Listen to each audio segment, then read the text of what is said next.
Personne au monde ne dispose de telles armes, a affirmé à plusieurs reprises Vladimir Poutine dans son discours choc devant le Conseil de la Fédération qui réunit les deux chambres du Parlement et tous les politiciens qui comptent en Russie. À l'aide de vidéos et de films d'animation, il a montré aux Russes et au monde ce sur quoi les chercheurs militaires travaillent ici depuis une quinzaine d'années. Toute une nouvelle génération d'armes stratégiques sophistiquées prêtes à être fabriquées ou déjà en production. Et voici Sarmat, un missile balistique intercontinental à tête multiple capable de défier les systèmes de détection. Et puis des missiles de croisière supersoniques, certains à propulsion nucléaire, dont le rayon d'action est incroyablement grand, pratiquement indétectable. Ou encore un drone sous-marin 100 fois plus petit qu'un submersible qui peut se déplacer à des profondeurs records et transporter une charge nucléaire.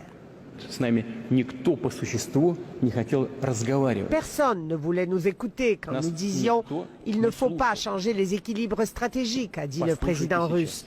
Maintenant, vous feriez mieux d'écouter. La surprise, elle est venue des armes hypersoniques.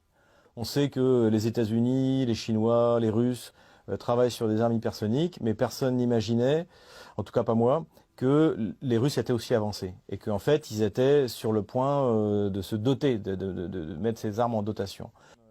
Pour cet expert militaire, Vladimir Poutine a lâché une véritable bombe en suggérant qu'une bonne partie de la défense occidentale est obsolète face à la Russie. La donnée du bouclier antimissile est quasiment d'aujourd'hui injustifiable. Si vous voulez, à quoi ça sert d'investir autant d'argent, de mettre des radars, des équipements comme ça en Pologne, dans les pays de l'Est, puisque de toute manière, si jamais il y a un conflit nucléaire, la Russie percera toutes les défenses américaines.